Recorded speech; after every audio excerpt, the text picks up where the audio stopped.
السلام عليكم. أهلا بيكم.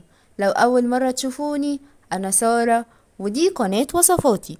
والنهاردة هنحضر مع بعض الدونتس بطريقة ناجحة جدا وسهلة جدا. بجد أهش وأخف الدونتس ممكن تجربوها، وكمان إن شاء الله هتطلع ناجحة معاكم من أول مرة. يلا بينا نبدأ ونشوف حضرناها ازاي. وما تنسوش تشتركوا في القناة وتفعلوا زر الجرس عشان يوصل لكم إشعار بوصفاتي الجديدة.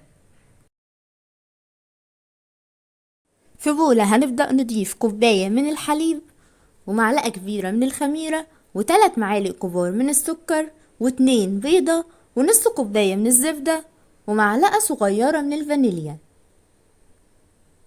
وهنخلط المكونات دي مع بعض كويس جدا.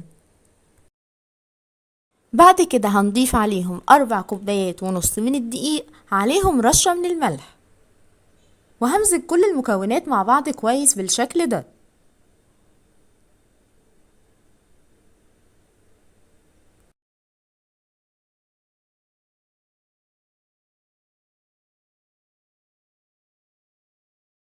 بعد كده هضيف رشة من الدقيق، وهبدأ أعجن العجينة بتاعتي كويس جدا.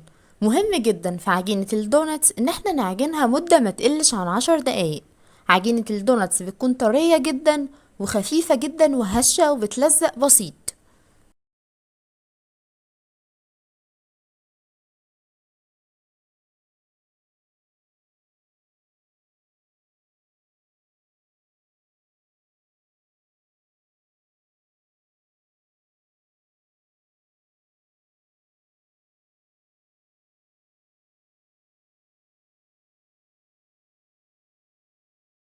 بعد ما عجنا العجينة كويس لمدة 10 دقايق، هنحطها في بولة مدهونة بالزيت، وهنمسح وشها كده بزيت بسيط، وهنغطيها ونسيبها تخمر في مكان دافي لمدة ساعة.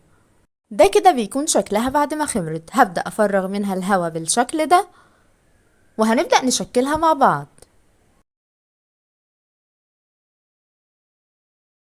هنبدأ نفرد عجينة الدوناتس وهنخليها سميكة بالشكل ده.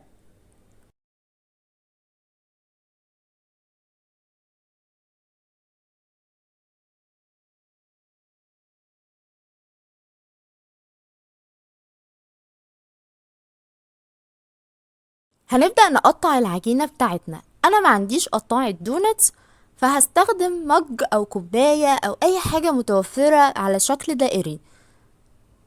تمام. مهم جدا ان احنا هنحط الكوباية او المج اللي هنستخدمه في الدقيق قبل ما نحطه على العجينة، عشان العجينة ما تلزقش في المج.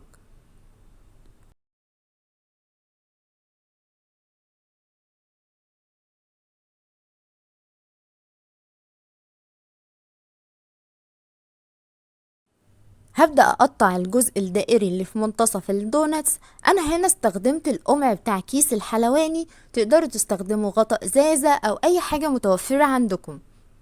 أهم حاجة إن احنا هنحطها كل مرة في الدقيق قبل ما نحطها على العجينة. ده مهم جدا. حتى لو هتستخدمي قطاعة دوناتس فبرضه هتعملي نفس الطريقة، هتحطيها في الدقيق الأول قبل ما تحطيها على العجينة. بعد كده هنبدأ نشيل الزوايد من حوالين الدوناتس بالشكل ده بالراحة جدا. وطبعا العجين اللي متبقي هنشيله وهنبدأ نفرده مرة تانية وهنقطعه بنفس الطريقة.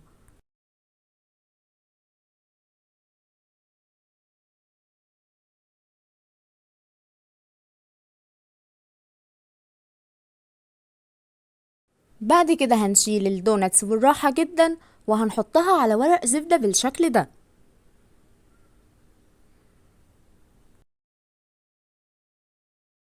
هنرصهم كده على صينية أو أي حاجة وهنغطيهم وهنسيبهم يتخمروا مرة تانية لحد ما يتضاعف حجمهم، يعني تقريبا في حوالي ربع ساعة. دلوقتي هنبدأ نقلي الدوناتس. مرحلة القلي مهمة جدا. هننزل الدوناتس بتاعتنا في زيت تكون درجة حرارته متوسطة، والنار كمان هتكون من متوسطة لهادية. اعرف ازاي ان الزيت بتاعتي درجة حرارته مناسبة للدوناتس؟ ان احنا لما هننزل بيها هتبدأ تعمل فقاعات بسيطة جدا من الجناب بالشكل اللي انتوا شايفينه دلوقتي. مش هتلاقوا الزيت بيغلي جدا حوالين الدوناتس او بيعمل فقاعات كتيرة قوي، ده معناه ان الزيت درجة حرارته عالية ومحتاج يتوطى شوية.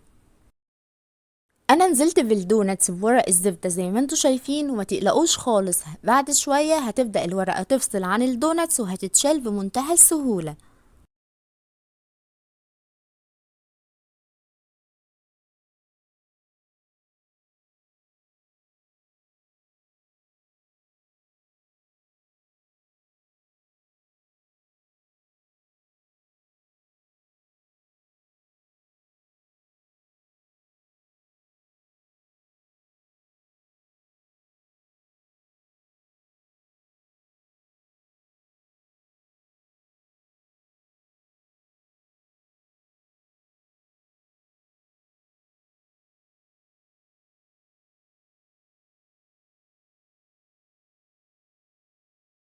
مجرد ما الدوناتس تبدأ تاخد معانا لون ذهبي خفيف بالشكل ده، هنبدأ نقلبها على الناحية التانية على طول.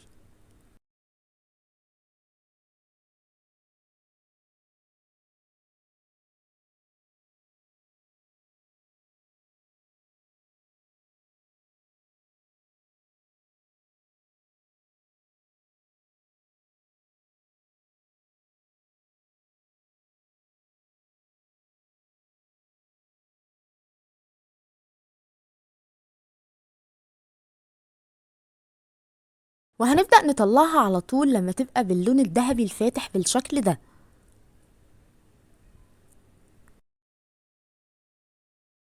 هنقلي بقى كل كمية الدوناتس بنفس الطريقة،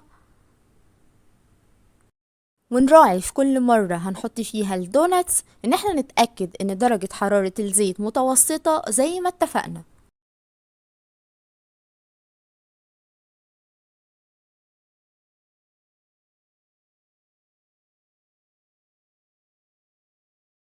وده بيكون شكل الدوناتس بعد ما خلصناها.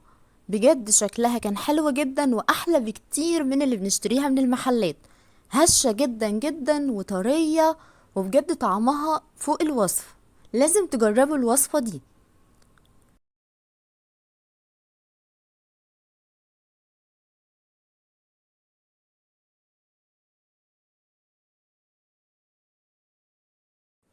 زي ما انتوا شايفين قد ايه هشة وخفيفة جدا وطرية، ومش شاربة اي زيت نهائي.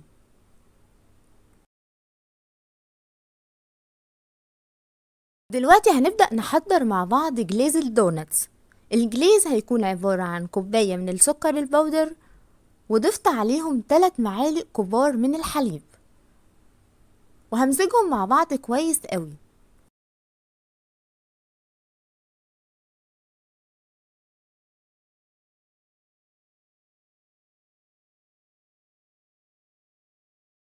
قوام الجليز بيكون متوسط السمك بالشكل ده.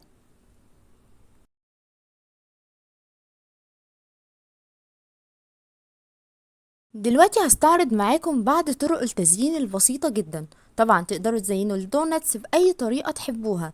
أنا هنا استخدمت شوكولاتة سيحتها في الميكرويف، واستخدمت كمان الجليز اللي عملناه مع بعض، واستخدمت شوكولاتة فرماسيل.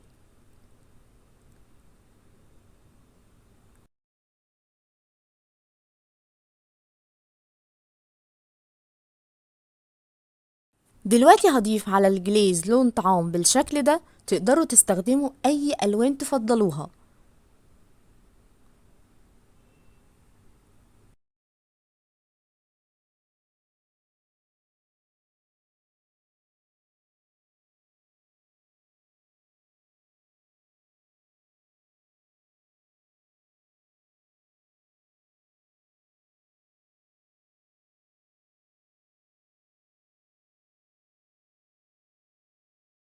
وطبعا من اسهل طرق التزيين ان احنا نقلب الدوناتس بتاعتنا في السكر بالشكل ده.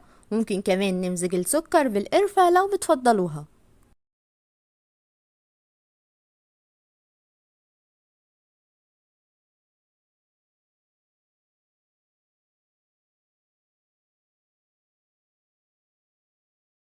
وكمان الاجزاء الدائرية اللي بتكون موجودة في الدوناتس قلتها في الزيت وقلبتها في سكر بالشكل ده، بقى شكلها حلو جدا وطعمها كمان حلو قوي. أشبه كده بلقمة القاضي أو الزلابية، والأطفال بيفرحوا بيها جدا. تقدروا كمان تضيفوا عليها شوكولاتة أو أي حاجة تحبوها. تعالوا نشوف مع بعض الدوناتس من جوه قد ايه هشة ومش شاربة زيت نهائي، بجد حلوة جدا.